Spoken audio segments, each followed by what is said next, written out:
This is Secrets to Win Big, your roadmap to sustained growth. Brought to you by Arjun Sen, founder and CEO of Zen Mango, top brand growth driver, and a former Fortune 500 executive who has been called one of the most marketing intelligent minds in the business. Find him at zenmango.com. And now, here's your host, Arjun Sen. Welcome to Secrets to Win Big with Arjun Sen. Hi, this is Arjun. I really get excited about this podcast because I get a chance to talk to leaders from all walks of life, all over the world. And in this journey, this promise of big wins, the big secret is that each one of us have unique paths. Our starting points are different, our end goals are different, and that's the reason this incredible conversations fascinate me. And today, in that spirit, I truly am fortunate to have a conversation with my VIP guest, George Brunt. George Brunt has over 40 years of business and legal experience advising both large and small companies.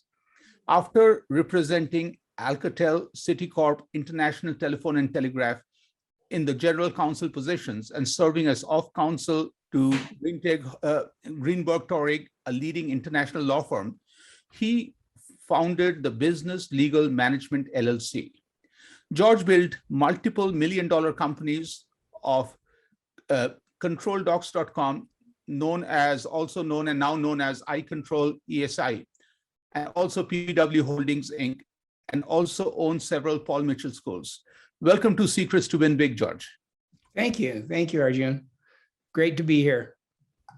So, George, truly a pleasure, because as I go through, because I get fascinated by entrepreneurs who have had this incredible corporate world experience, because in corporate world, being with people at that highest level, it teaches us incredible amount of things. So I want to look at your fascinating background of big impact in the corporate council with some of the big names I went and talked about both nationally and internationally. So when you look back, George, what are some big key insights you have learned in your journey that helps you and makes you win big over and over? Well, I think one of the big things, when I was at a company called DSC Communications, that's how I got into Alcatel, is DSC Communications was acquired by Alcatel. And Alcatel kept me on as general counsel after that. So, but when I was there was a unique leader named Jim Donald. Jim was from East Texas and was much like Ross Perot in some ways, but in other ways not. He was a fantastic leader and CEO, and I reported to him as his senior vice president. And there were a couple of things that I learned from him that I think are worth passing on. One of the things I asked him as he retired and sold his company to Alcatel, I said, "Jim, what's your biggest lesson?" And he said, "You always know what's right. There's a little voice inside of you that tells you what's right. And all my success I owe to doing the right thing."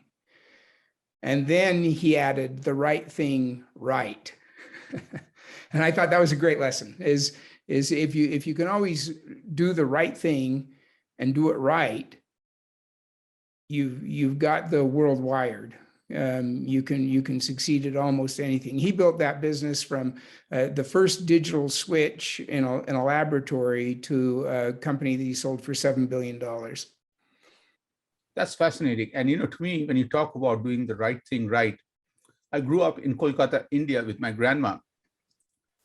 And one time we were having this discussion, 10, 12-year-old Arjun with grandma, about integrity.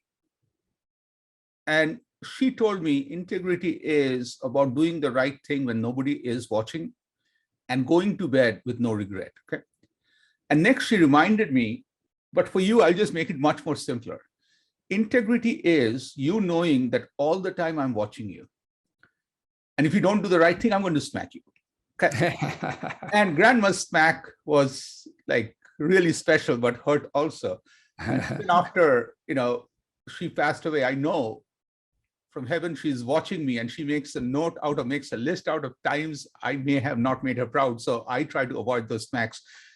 I really love that. So George, let me ask you, if I was fortunate to work for you in any of your roles, what would be the story I'll tell everybody that, hey, I worked with George and this is the one big thing I learned working with George? Well, that's an interesting question. I would hope that you would know that I care, that I care about you, I care about your family, I care about your success.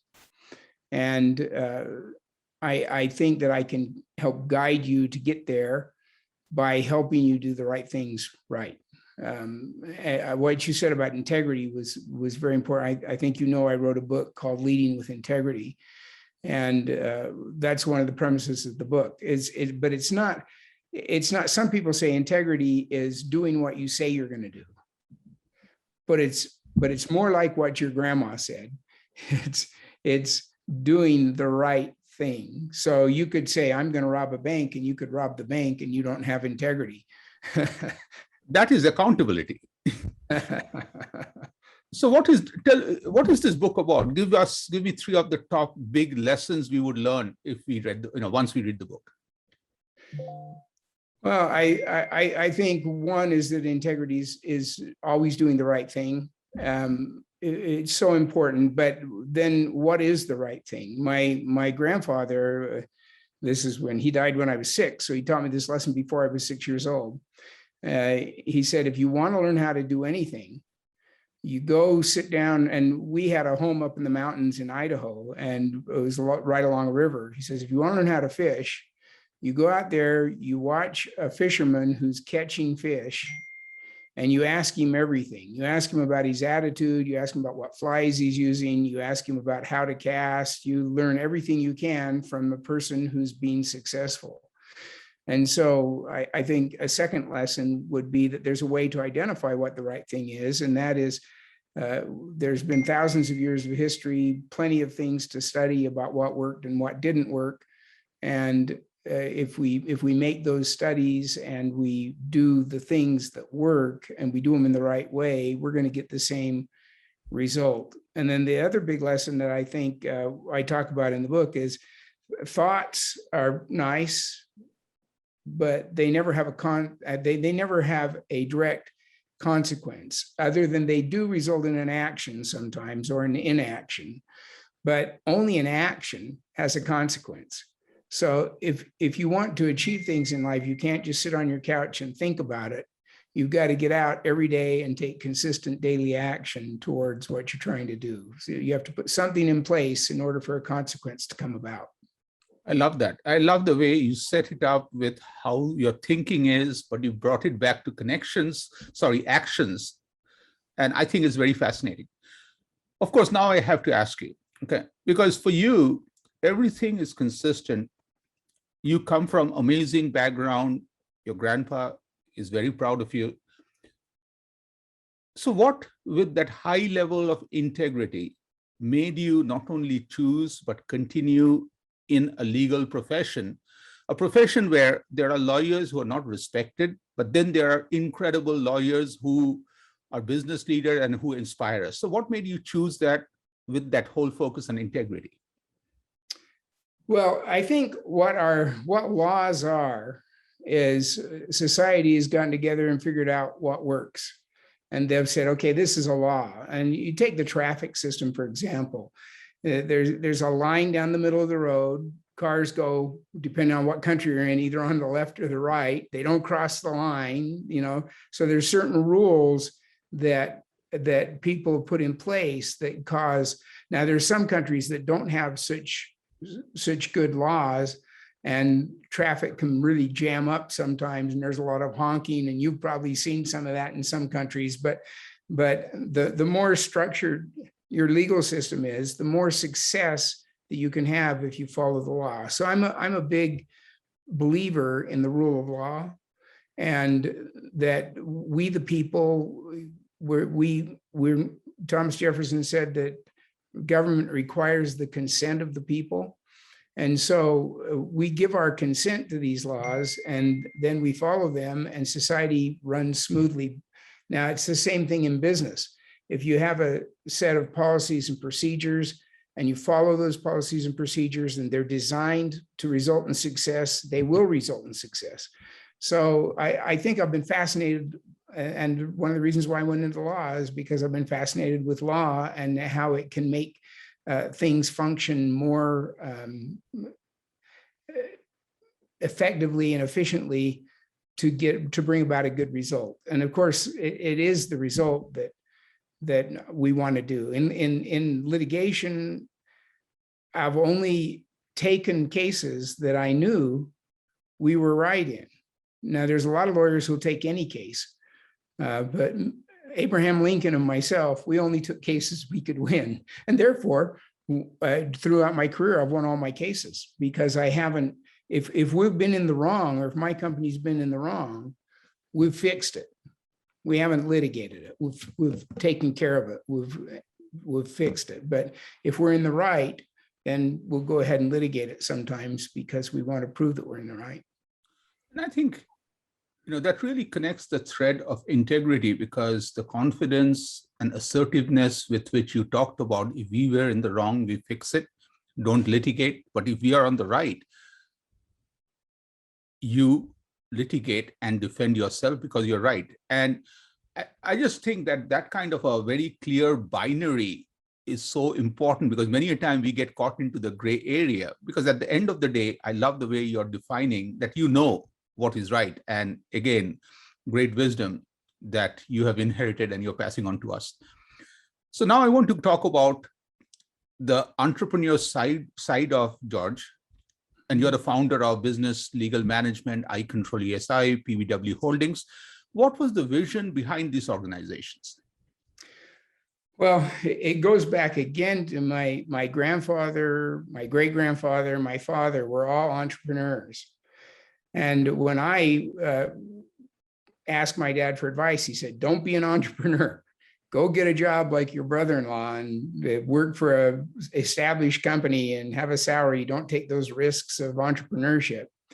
So I followed that path. I followed my father's advice up through my career. But towards the end of my career, I thought, I want to try some of this entrepreneurial stuff.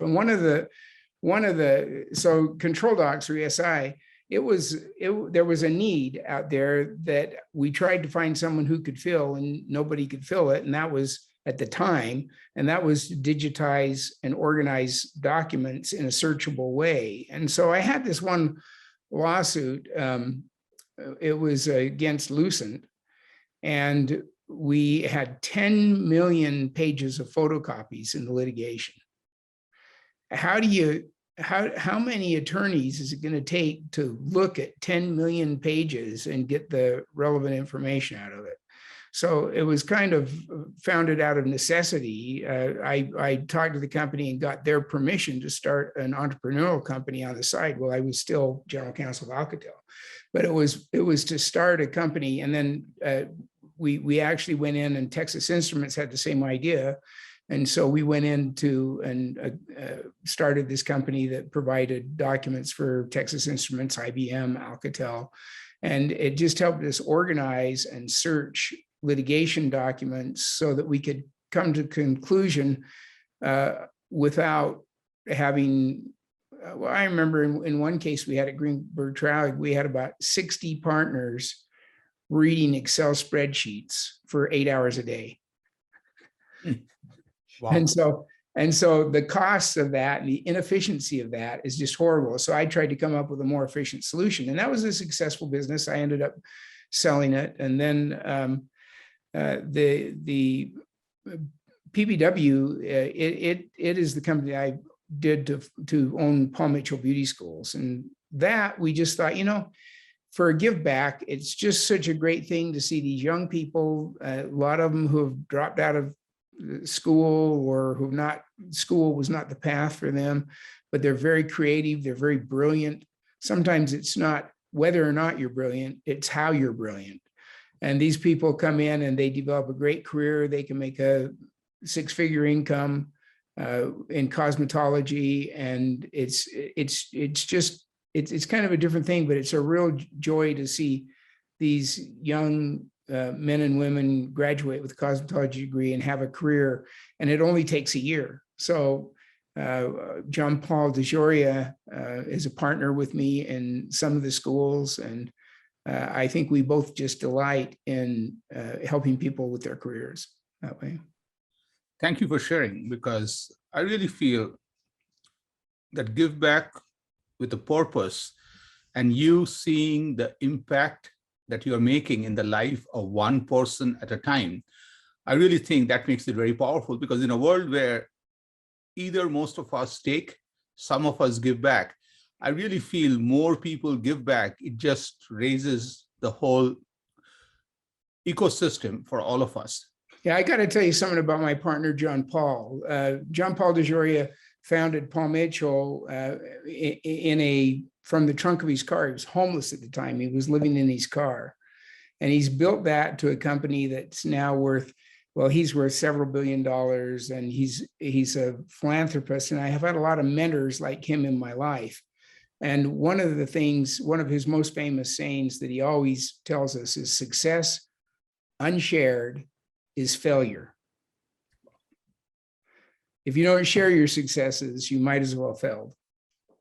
Wow, that's really deep. Success unshared is failure. Wow. And as you're saying this, it makes so much more sense, because he's creating the path. Like first of all, we need to be proud of where he came from, the trunk of a car, homeless, to where he has built everything. But not all of us are like him. Right. And he's making it easier for the rest of us. And I also feel that something you said earlier really hit home is, it's not about you being brilliant, but finding out what you are brilliant at. Because each one of us are gifted, blessed with different potentials. And I really feel that this is really unique. Thank you. So this part of the conversation will stay with me forever. I'm getting old, so I cannot say. So now let's go back to you being a super general counsel. And this to me is a great opportunity for me to ask, because I have a small business, and a lot of us listening.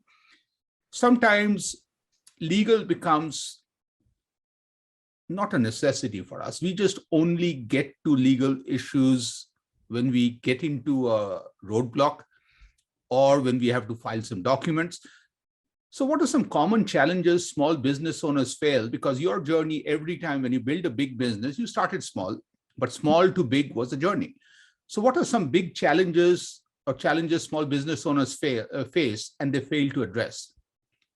That's a really good question. It's the whole reason why I started Business Legal Management, is because there are so many great people out there, entrepreneurs who are being so successful, but often what happens, and I've seen this, I represented a number of companies and helped them through this quagmire, young entrepreneurs in their 20s and 30s. One of them was a company called Prosper, and it was a very interesting company. They went to Donald Trump before he was the president or anything, and they said, we want to teach people how to be successful, and we want to use you as a model. And at first, he wouldn't see them. These guys are in their 20s, and so they just stayed in his lobby for 3 days. Wow. Finally, he came out and saw them. And they said, look, we just want to interview you. We want to talk about how to be successful. And then we want to teach other people how to do it online. And they were very successful, but there were a number of people who were in that same business. And they put online learning programs together, but they didn't know that the FTC had strict guidelines about what they could say and what they couldn't say, what success stories they could use and what success stories they couldn't use, and what disclaimers they had to make. And after 3 or 4 years of being successful, the FTC came in, attached their bank accounts, attached their credit cards, left them with no money to do anything, took all the money, refunded as much as they could back to the customers. And it was all because they weren't aware of the environment they were dealing in. And I analogize it to fish in the ocean. a fish doesn't really know he's in the ocean until he pops out onto the shore and can't get back in. And then he's gasping for breath. Well, it's the same thing in this whole entrepreneurial environment. There's many young entrepreneurs out there with drive, with enthusiasm, with a problem to solve and a solution for the problem, but they don't know how to go about it. They don't realize they're swimming in a sea of legal regulations and laws. And so the earlier that I can get into a company, and so we've designed a program, it's $299 a month, just to make it affordable to have a person on your team who has a wealth of legal experience and can kind of direct you as to, hey, this is an important area to look at, and this is not an important area to look at. Move forward, Mm-hmm. And the other is, move forward, but get some legal advice. Make sure that someone reviews your testimonials. Make sure someone reviews your advertising. Make sure, because you don't want to have all the success and then just have it come taken away from you. And 9 out of 10 businesses fail, they say, startups. And I think a good reason why the majority of them fail is because they don't realize they're swimming in water. So let me ask you a specific question. Each one of us, small businesses, we use testimonials. What should be a caution or good practice to look at on testimonials? It goes back to that guiding principle we talked about at the first about doing the right thing. You don't want to mislead the public or the people who are looking at the testimonials. So if you have a program and you're teaching people how to become wealthy, as Prosper was, how to become successful, you can't just take the 10 most successful people and use them as testimonials when 100 people took the program and only 10 of them succeeded, and the rest, maybe 70 of them, just didn't take any action. And if you don't take action, you don't get a result, like we talked about before. Mm-hmm. So 70 of them didn't take any action. 20 of them took some action and were moderately successful. And 10 of them took massive action and were extremely successful and made millions of dollars. Well, if you just use those people for your testimonials, you're misleading the general public as to what they can expect from your program. And so the FTC has gotten into this, and is all they're trying to do is prevent fraud on the public, and you don't want to even think of it in terms of fraud, because you were responsible for these 10 people and their education and their massive success. Mm-hmm. But you also have to take responsibility for the 70 who weren't inspired to take any action. You told them what to do, they just didn't do it, right? And so you have to find a way to tell people you can use that testimonial, but then you have to, with equal emphasis, say not everybody gets this result. If you want to see our results, you can go to this website. So that's what I do with all the companies that I represent that do marketing like that. I have them put a disclosure website up where people can go to actually see the results of the average person, the results of the unsuccessful people, all the results. And that way it's not misleading. But you have to make sure that you can't put it in the small print down there, because the FTC is going to say, yeah, you said it, but you didn't say it clear enough for the public. So what they don't want is someone in the public just coming in and saying, well, hey, I'm going to have this result, without realizing what that person went through to get that result. So the more you can teach, the more you can disclose, the more you can do the right thing, the better, the safer you are. And I also love the fact that you are making the cost of entry really low.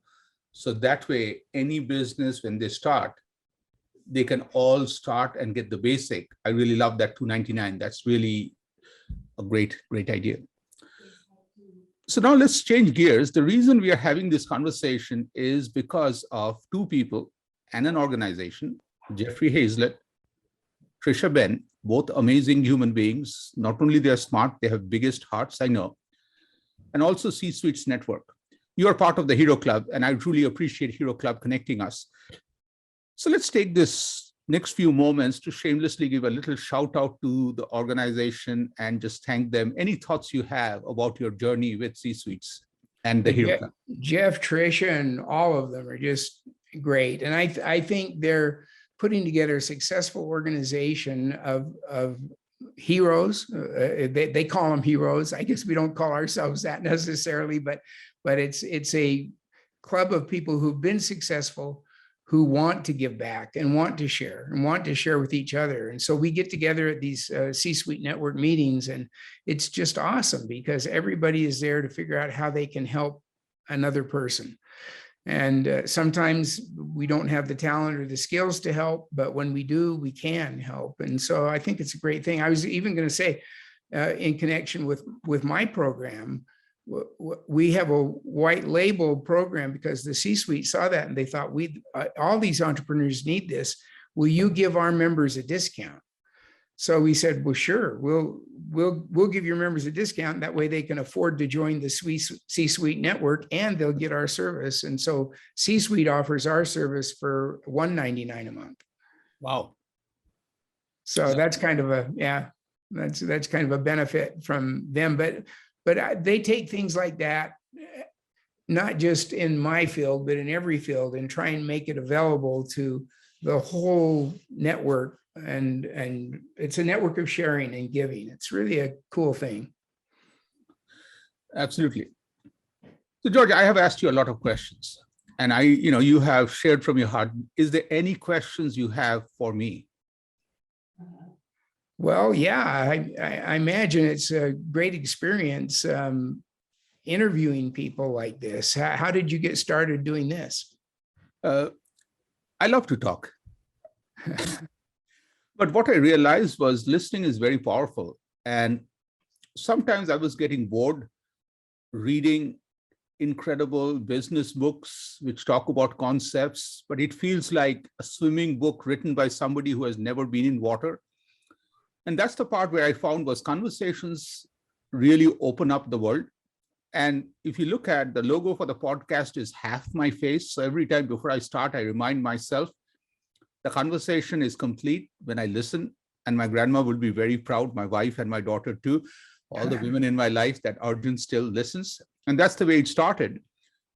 But again, I have to thank C-Suites Network because for the last, before I started 2 to 3 years, I was looking for a path to start. But sometimes for some of us, especially me, the first step is very difficult. But once somebody shows you the first step, and that's the part where when I joined C-Suites Network, they said, hey, boom, boom, boom, intro, outro, this, and we are ready. I didn't even know there's a company called Megaphone. Now, like all these things, they helped me. And then I'm rolling, and we have crossed 100 episodes. And again, thanks to C-Suites and incredible guests, have had such a fun journey. So thanks for asking that. Yeah, I bet it's awesome. I bet you learn so much. I'm anxious to go back and watch some of your podcasts. Yeah, and when you watch, I will email you a few of the conversations. One was with a 14-year-old. This 14-year-old tells me for each person going through the same journey, the milestones are different. I was just blown away. Then there was a 17-year-old, she was joining UPenn for a dual degree in management and law. And she was taking a year break before she joined because her first startup she was sold for an obscene amount of money, and the second startup needed her time. And I had to ask that kiddo, Anjali, are you not afraid ever? She said, Arjun, I love the wall of fear. And anytime I see it, I throw myself at it. And every time I get on the other side stronger. Like a 17-year-old teaching me about the wall of fear. And so many of us look at the wall of fear and take a U-turn. So again, these have been fascinating experiences. But the biggest learning of all is from Blaine Hurst, my mentor, my boss in the corporate world, the best boss I've ever worked for. He taught me about the culture of dissatisfaction. He taught me organizations which have R&D localized within 4 walls of an office room never go anywhere. R&D is a spirit in everybody's mind. If all of us don't have a culture of dissatisfaction, celebrate success. And those were some amazing nuggets. So thanks for giving me an opportunity to reflect and just really appreciate this opportunity. So now let me ask you a totally unique question. So if George tomorrow could walk into, let's say, Starbucks or your favorite restaurant, and you meet George 16-year-old and George 100-year-old, and they both like you and they both invite you to join the conversation, what would that conversation look like? That's a very unique question and very interesting. I think for George 16-year-old, I'd say, be sure you have lots of mentors in your life that you look forward and find out who's successful. I've just had some wonderful mentors all through Jim Donald, I mentioned, John Paul DeJoria, and in my church, the prophets and apostles in my church have been amazing mentors to me. And to my 100-year-old self, I'd hope that he might look at me and encourage me to give back more and to serve more. And in the end, hopefully, we will have blessed a lot of lives around the world. And knowing you just a little bit, I would also add with confidence that George 100-year-old would be very proud of both George 16 and George you for what you have accomplished, but more importantly, what you have given back. George, this is a fascinating conversation. Thank you for taking time today. If I had to name this conversation right now, I would just name and steal your thought shamelessly with no disclosure. Yes, legal disclosures. It's all about doing the right thing right. And I just think that is such a powerful message, because the moment you said that, I'm thinking about different situations that gives us, there's only one path out. Okay. There's one path forward. I really love that. And so thank you for sharing that. You're welcome. Yeah. You can do the wrong thing and it won't get you anywhere, but you can do the right thing wrong and it won't get you anywhere. But if you do the right thing right, it'll get the result you're looking for. Well, thank you so much, Arjun. I really appreciate this conversation and the opportunity to talk to you. Absolutely. Thank you all for listening to these fascinating conversations.